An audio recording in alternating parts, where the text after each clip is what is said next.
El Santo Padre nos ha regalado al final de su encíclica Fratelli Tutti. Dios nuestro, Trinidad de amor, desde la fuerza comunitaria de tu intimidad divina, derrama en nosotros el río del amor fraterno. Danos ese amor que se reflejaba en los gestos de Jesús, en la familia de Nazaret y en la primera comunidad cristiana. Concede a los cristianos que vivamos el Evangelio y podamos reconocer a Cristo en cada ser humano, para verlo crucificado en las angustias de los abandonados y olvidados de este mundo, y resucitar con cada hermano que se levanta. Ven, Espíritu Santo, muéstranos tu hermosura reflejada en todos los pueblos de la tierra, para descubrir que todos son importantes, que todos son necesarios, que son rostros diferentes de la misma humanidad que tú amas. Amén. Queridos amigos, hermanos en Cristo, buenas tardes a todos y un saludo de todo corazón. Sentir la bienvenida más cariñosa y agradecida posible. Aun en estas circunstancias de comunicación virtual, es real como la vida misma, os lo prometo. Bienvenidos a la inauguración del curso 2020-2021 del Centro Ecuménico Julián García Hernando de Madrid. Damos gracias a Dios por todos los viejos amigos que os conectáis desde tantos sitios diferentes y por todos los nuevos, sobre todo por la bendición que nos reúne en amor a Jesucristo y a su Iglesia, y el santo deseo de la reconciliación y de la comunión que pedimos sin cesar. Que todos sean uno, Padre, para que el mundo crea. En primer lugar, esta oración nos inspira a suplicar, a pedir, a poner la tarea ecuménica bajo el signo del Espíritu Santo, para recordar siempre que la unidad es un don y que debe encontrarnos receptivos y disponibles. Después viene la acción de gracias por el camino realizado hasta nuestros días, los pequeños pasos que hemos dado cada uno de nosotros y los grandes pasos que ha dado la Iglesia. Aunque a veces se minusvalore el esfuerzo ecuménico, pareciendo inútil o estéril, es una valoración injusta cuando no ignorante.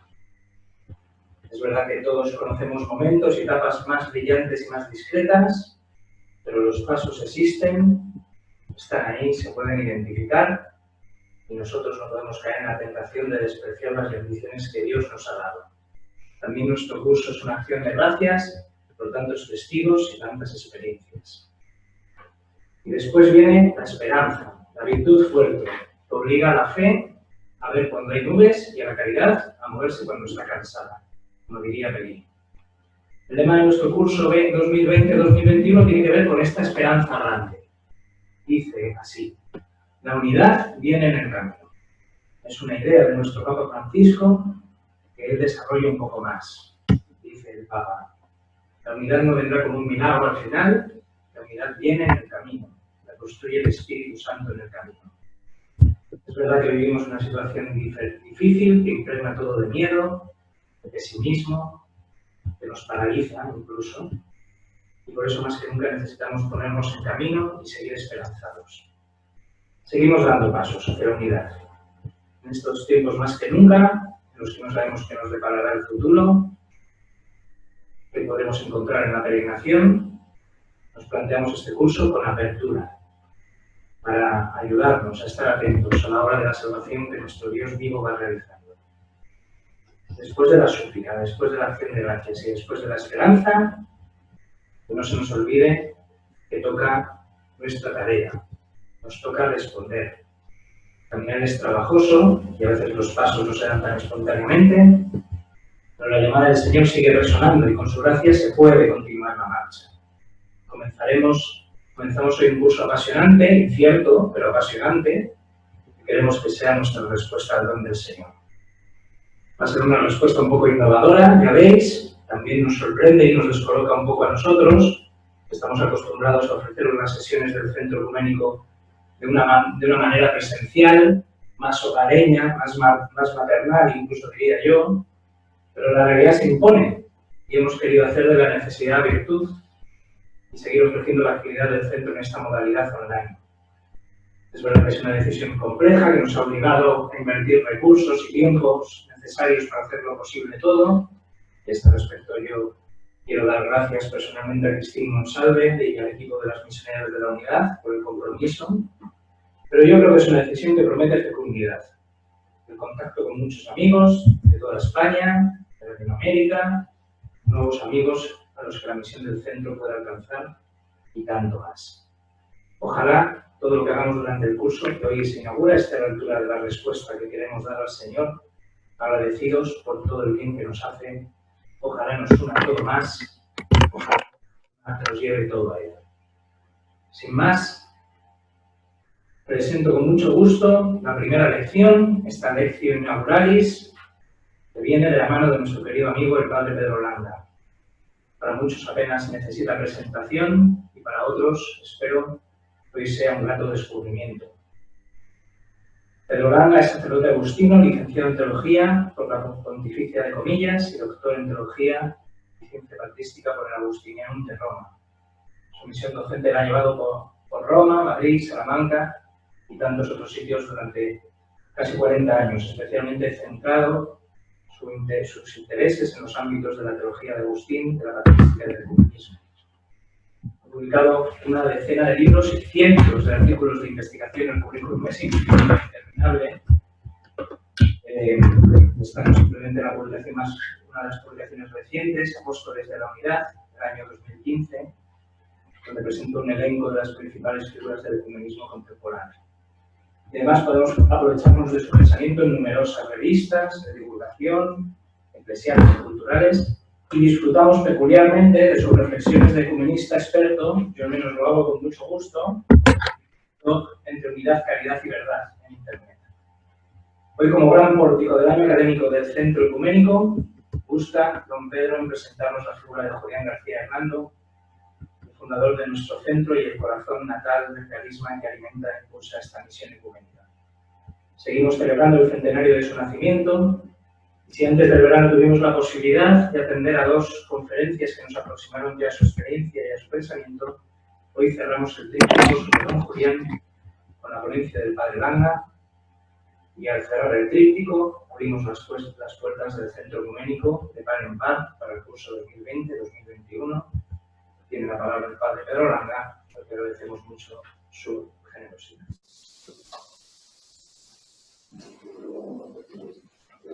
Pues muchas gracias, querido don Jaime López, director académico del Centro Ecuménico Julián García Hernando, por tus palabras de presentación, que agradezco vivamente, y que me dan pie precisamente para iniciar ya el exordio de la conferencia que va primero de saludos, como es lógico.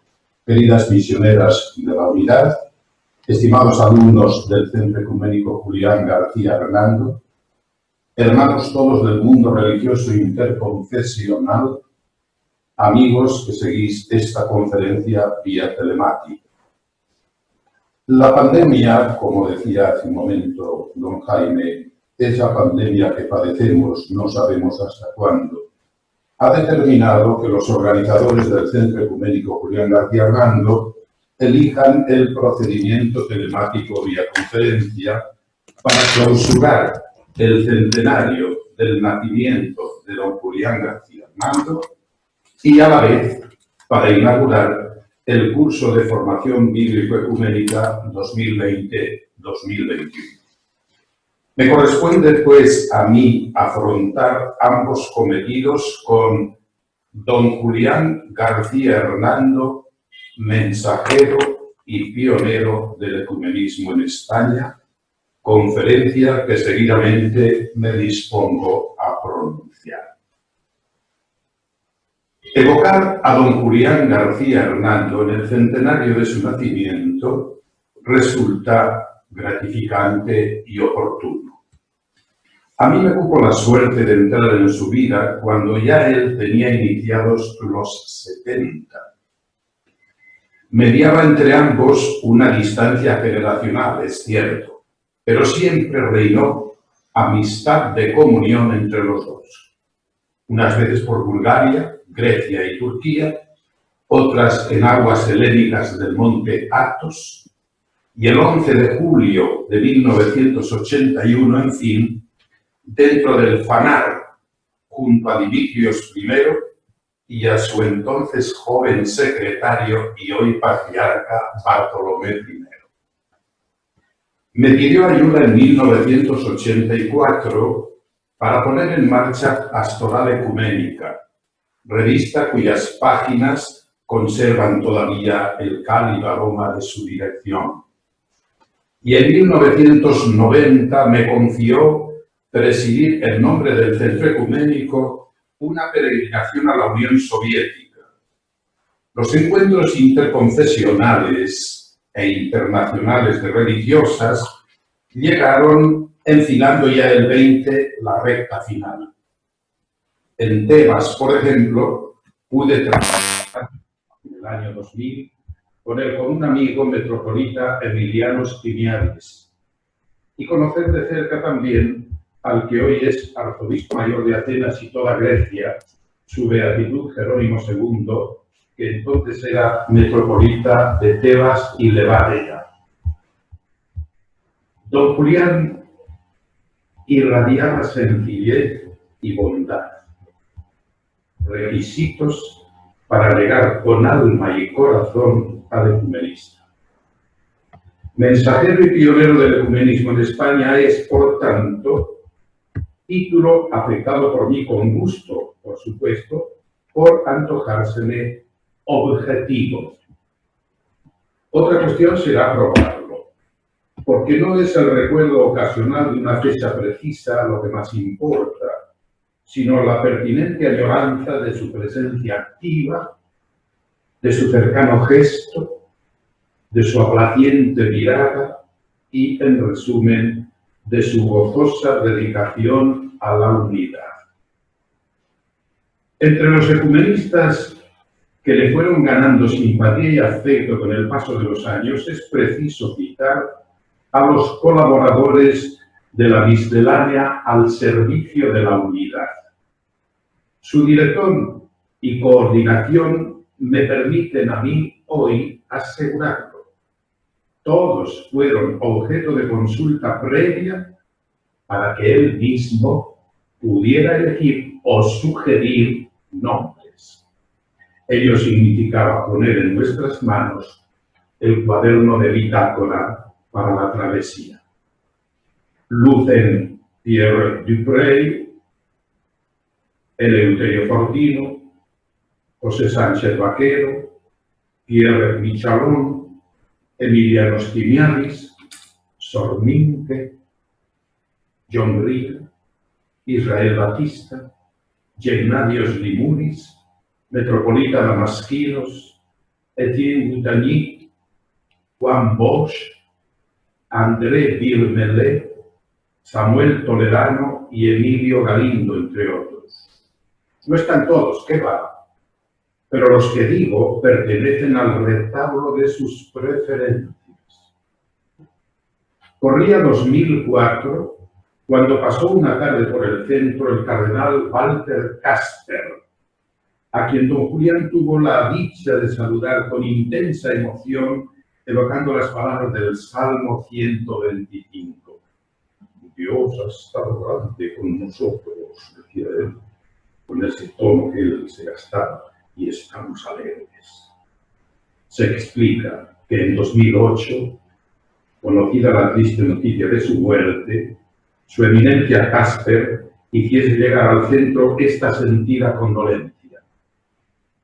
En el curso de los años, he tenido varias ocasiones para conocer la pasión por la unidad que latía en el alma noble de don Julián, y doy gracias a Dios por los muchos frutos de comprensión y de amor entre hermanos divididos que ha sabido cultivar en una infinitud de relaciones y de esfuerzos, todos encaminados hacia el ideal ecuménico.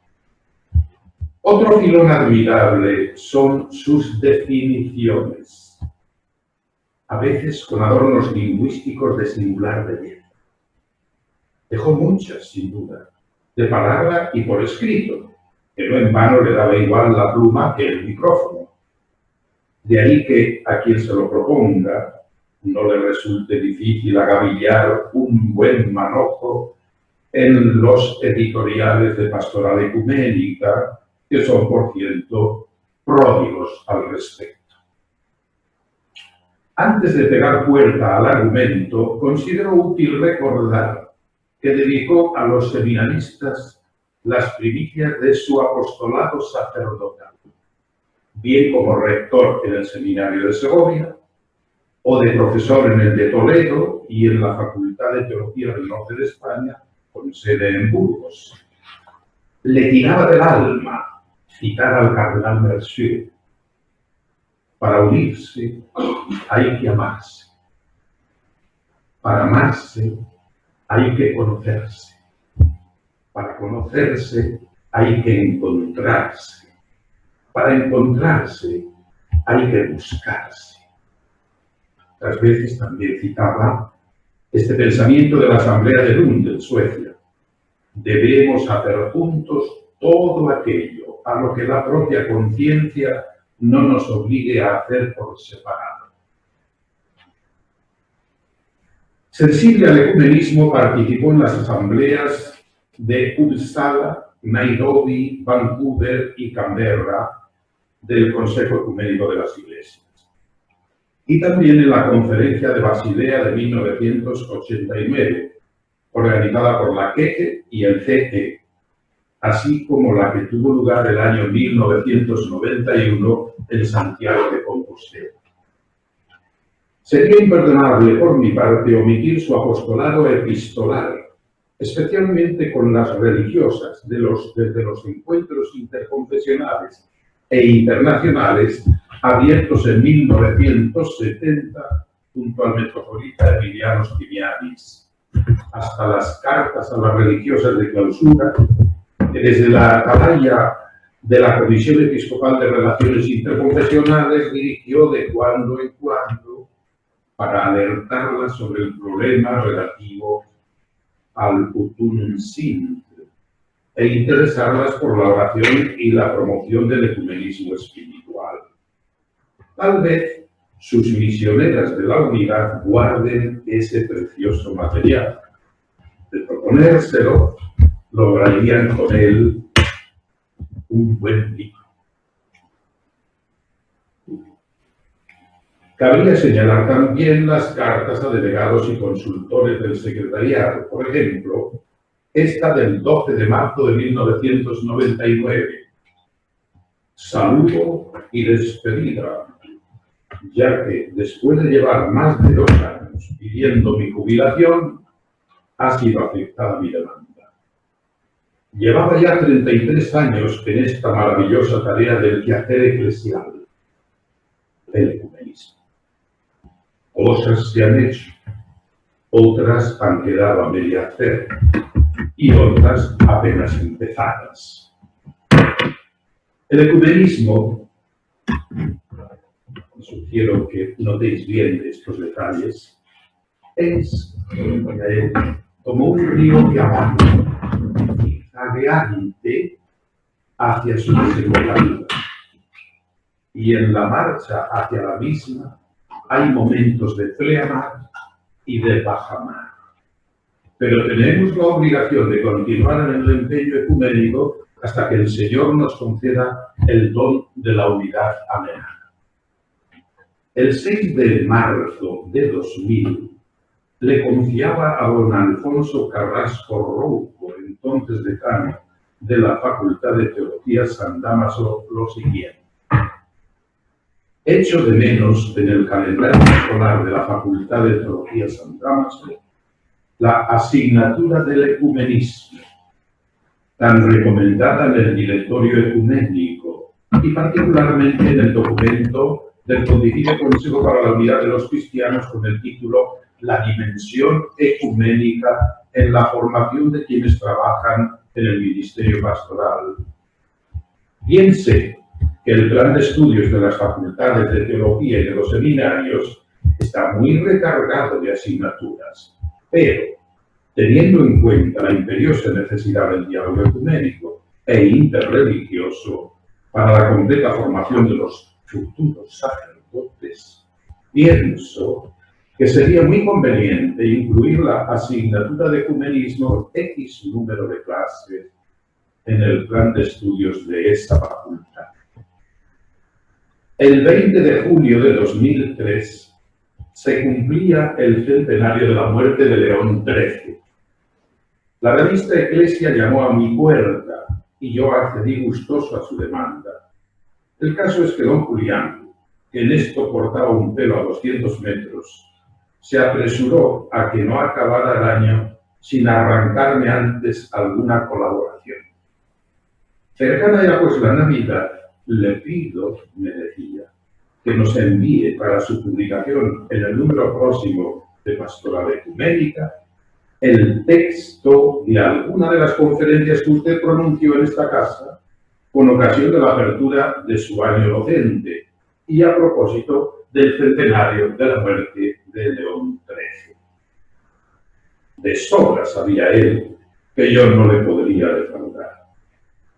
Es la pequeña intrahistoria del ecumenismo que León XIII preconizó, artículo que hoy se puede leer en la revista Pastoral Ecuménica. En 2015, como antes ha dicho el presentador, publiqué Apóstoles de la Unidad, libro a cuyas páginas subí al padre Couturier y a don Julián, de quien el padre Michalón pondera con qué infatigables actividades ha puesto a punto y ha desarrollado la tarea del Secretariado Español para el Ecumenismo en el clima del ecumenismo espiritual heredado del padre Couturier. Dice don Julián, por su parte, en efecto, que la unidad no debe plantearse como problema, sino como misterio. Es importantísimo. Generalmente lo que ocurre es al revés. Se plantea como problema, pero no como misterio. Y comenta seguidamente: esta es la expresión favorita del padre Couturier, misterio en el cual solamente podemos entrar de rodillas. Se explica por eso que en el ecumenismo es la meta, la oración el camino. Se cite al padre Couturier convencido de que la oración es necesaria para superar las divisiones. La importancia de esta pastoral impulsó también al Centro Ecuménico Misionero de la Unidad, entonces, a iniciar en 1968 una serie de peregrinaciones ecuménicas en 3 direcciones, con el fin de difundir en el ambiente católico español las realidades cristianas de otras confesiones fuera de nuestras fronteras. Así fueron llegando, pensé, la ortodoxia y los países luteranos, anglicanos y reformados. Colaboró con organizaciones como la IEF, de cuya rama española fue presidente varios trienios y a cuya mayoría de congresos asistió. Promovió asimismo con otros ecumenistas españoles los encuentros interconfesionales de El Espinar, desarrollados a las puertas del verano en el topónimo segoviano, aunque alguno haya discurrido últimamente más cerca de Madrid, y que todavía concitan a ecumenistas de variada procedencia. El denominador común en su bibliografía fue sobre todo espiritual y pastoral, lo mismo que la motivación de casi todas sus colaboraciones. Y por no zambullirse en la materia tratada, sino por el profundo deseo más bien de responder convenientemente a las exigencias de las personalidades que le habían pedido un artículo, una conferencia, una clase, una intervención, en fin. Era hombre de intuiciones, de ideas, de iniciativas que le brotaban a bote pronto. El hecho luego de trabajar en el departamento de la Comisión Episcopal de Relaciones Interconfesionales le podía facilitar las cosas, sin duda, aunque sería un error ver en ello el quid de cuanto después terminaba negro sobre blanco en las páginas de la revista. Ni mucho menos.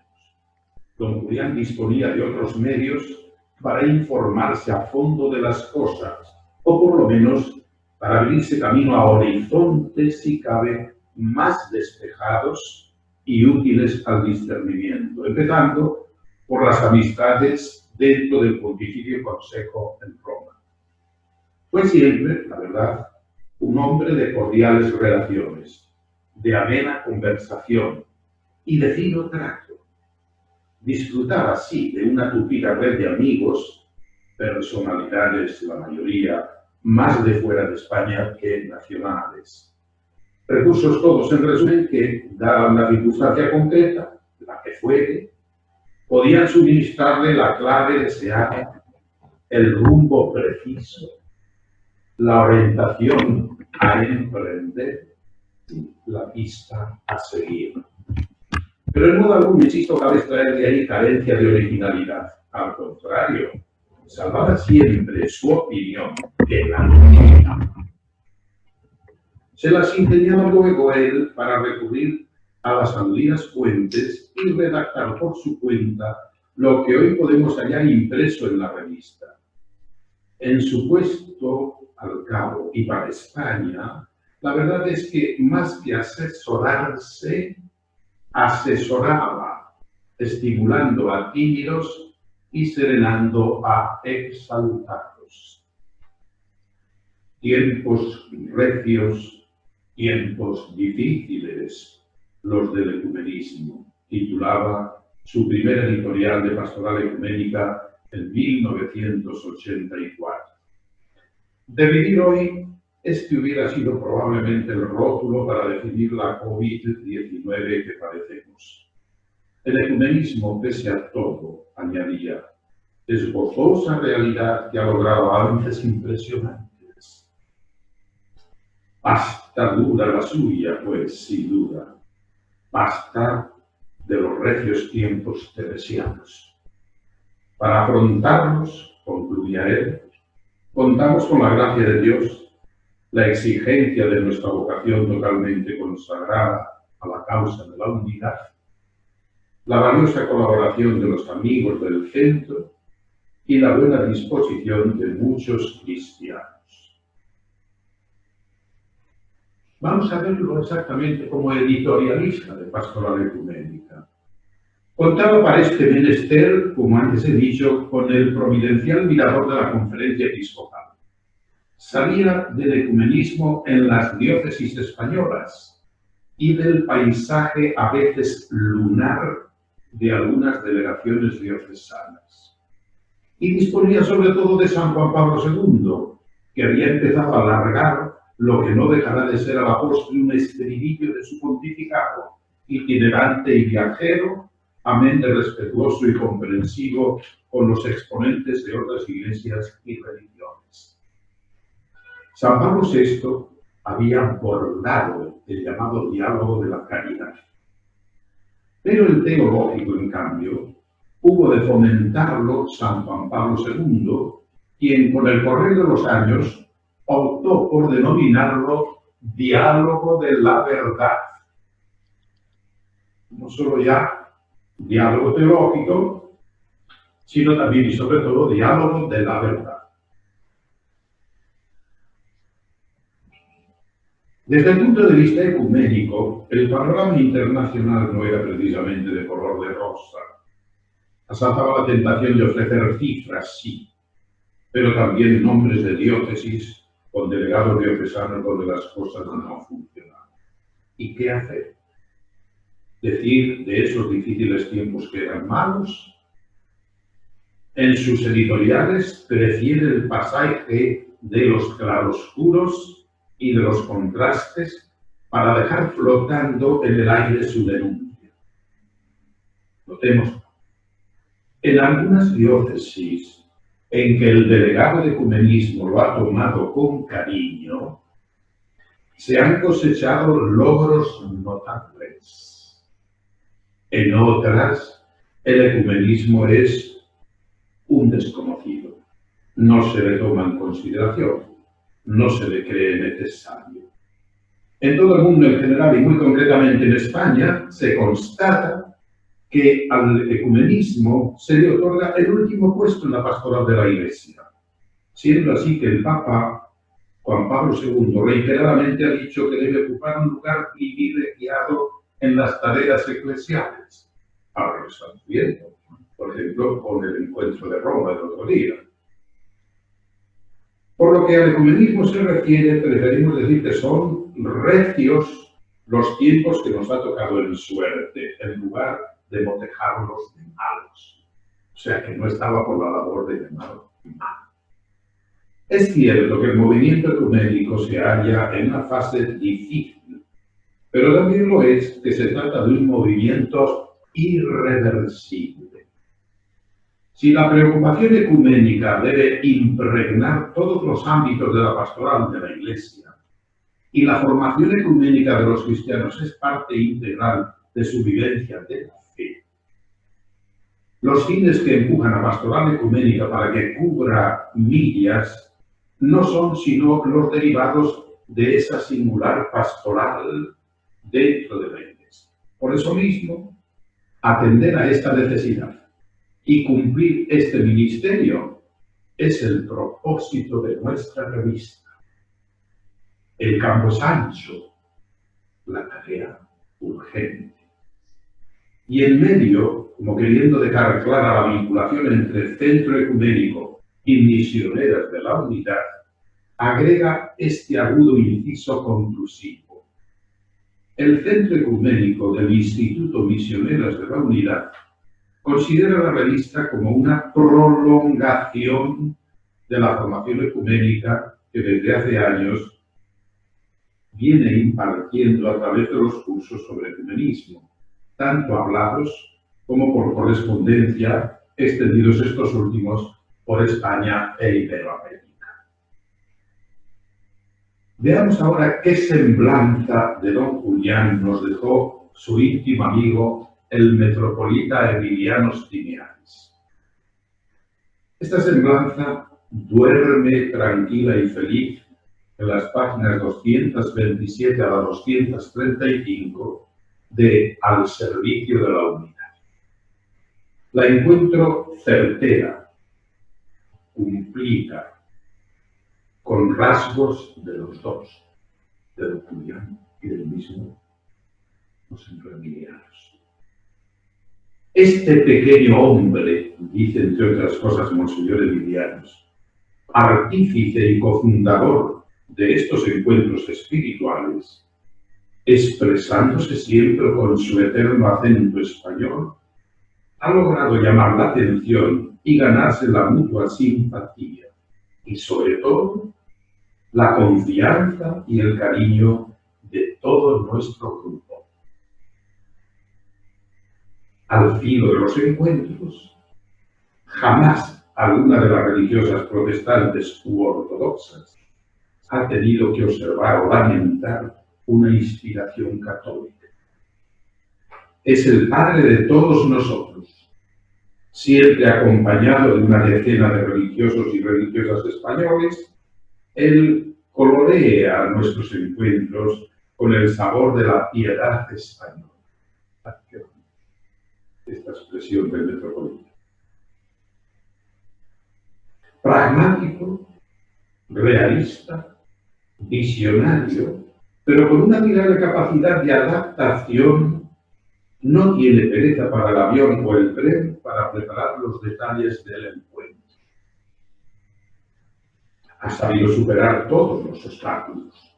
Le estamos profundamente agradecidos por todo cuanto ha hecho por nosotros.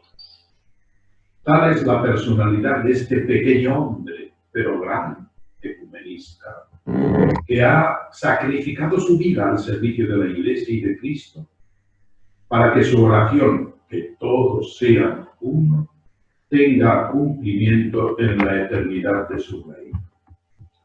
Justo sobre praxis pastoral y vida monástica, asuntos tal vez sobre los que estos dos gigantes del ecumenismo vivieron más unidos, me escribía a mí mismo el metropolita en un bello francés.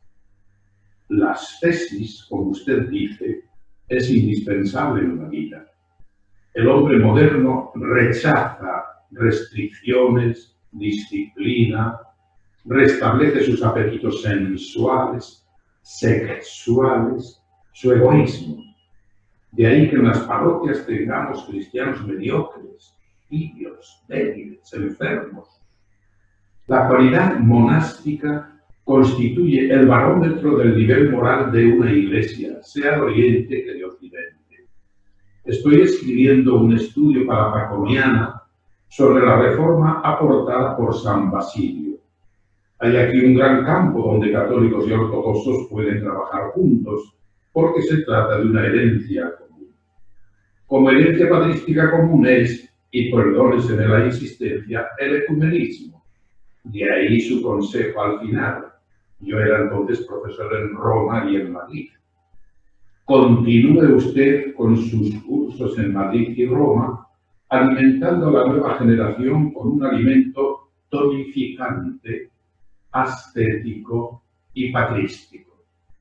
Feliz Navidad, me decía, con nuevas fuerzas para nuestro ministerio.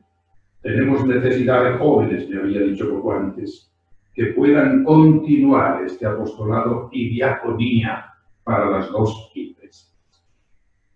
El ecumenismo recoge en su libro Elvira Rodenas, glosando a don Julián, es una marcha a la unidad por la oración, la conversión, la colaboración y el diálogo.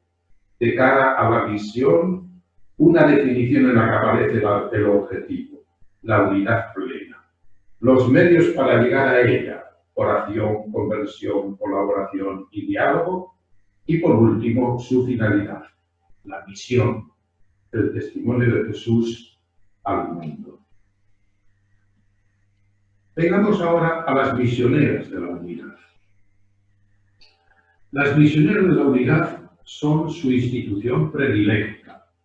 El 6 de enero de 1962 nació en Segovia la institución entonces, después ya ha pasado a llamarse Instituto Misioneras de la Unidad, con el propósito de consagrarse de por vida al ecumenismo. Nacía con acento de unidad y aires misioneros flotando en su mismo nombre. De ahí que su lema, todo por la unidad, sea un canto a esta bella causa. Mientras don Julián vivió, las misioneras de la unidad se mantuvieron con no poco sacrificio y perceptible ayuda de la gracia bajo la presencia rectora y tutelar del fundador. Pero una vez fallecido este en 2008, se abrió camino la crisis vocacional causando bajas, como en tantas instituciones de la Iglesia Católica, por otra parte, y de otras iglesias. El carisma de don Julián, no obstante, ahí sigue, esperanzado y aleccionador. María José Delgado, por tantos años al frente del instituto, lo define con sencillas palabras. Don Julián García Hernando era un hombre sabio por su humildad, tan profunda que le hacía pasar por la realidad de la vida como una persona sin importancia.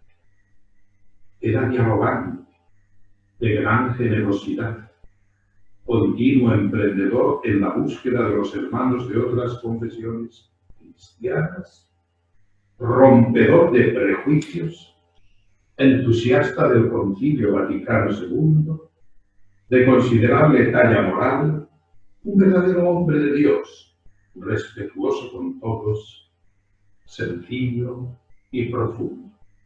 Son las palabras de María José.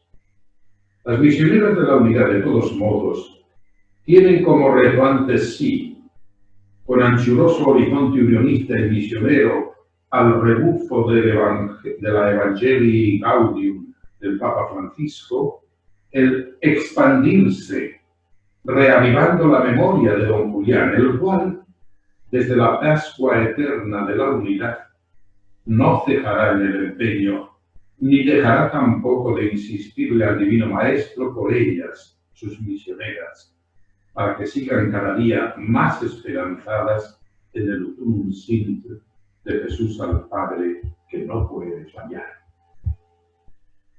No todos los cristianos pueden dialogar a nivel teológico. Son palabras de don Julián. No todos pueden colaborar en actividades conjuntas, pero todos pueden orar. Todos pueden ponerse de rodillas para implorar de lo alto el don de la unidad. Porque la unidad no nos llevará como fruto, ni nos lloverá como fruto de nuestro esfuerzo, sino que llegará como un regalo de Dios. Frases todas estas, que el ecumenismo es la meta, la oración, el camino. Confieso que no me gusta distinguir entre teología y espiritualidad. Como si quien se dedica a la teología fuera un laico de las cosas santas y un cantamañanas del misterio. Prefiero a Evagrio Póntico, el filósofo del desierto de los tiempos patrísticos, cuando dice: ¿eres teólogo si oras? Y a la inversa, si oras de verdad, serás teólogo. Entiendo que teólogo es el que sabe orar saboreando la oración.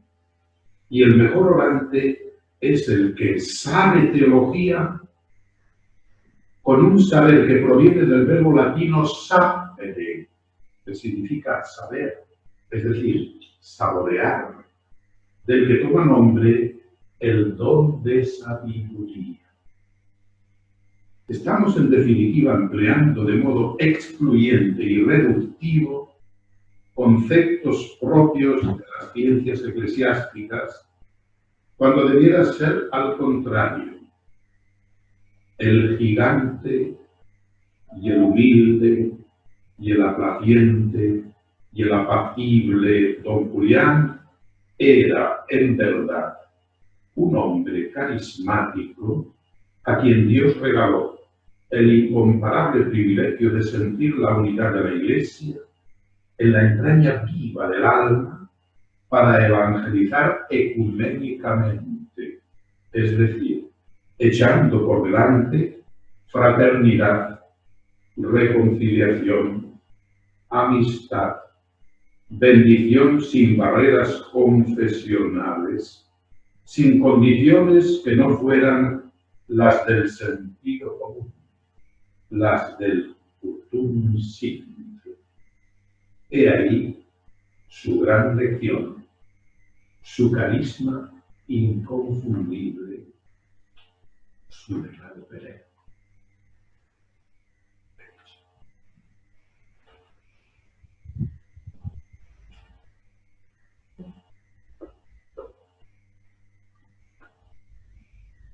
Muchas gracias, don Pedro, su preciosidad, su belleza para de manera tan hermosa de recordar la figura de don Julián, y a la vez qué provocación.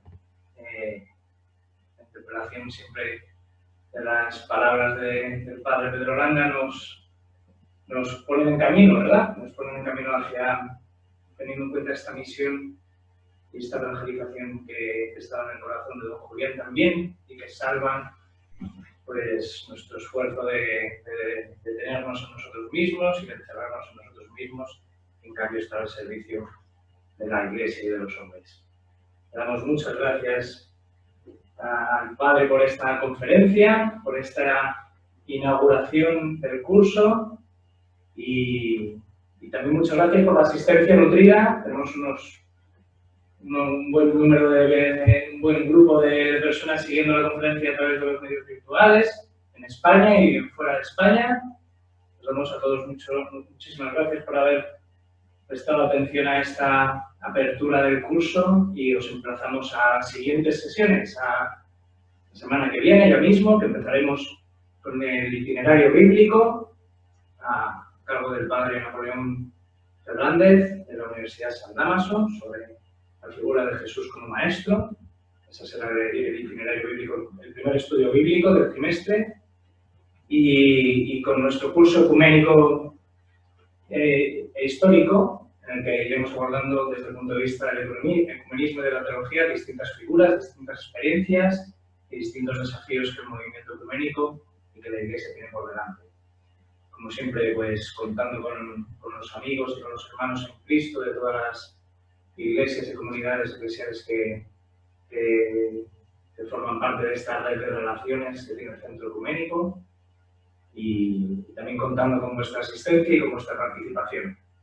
Muchas gracias a Dios, muchas gracias a todos. Nos seguimos viendo en el camino, pues recibiendo el don de la unidad y construyendo juntos la unidad. Muchas gracias.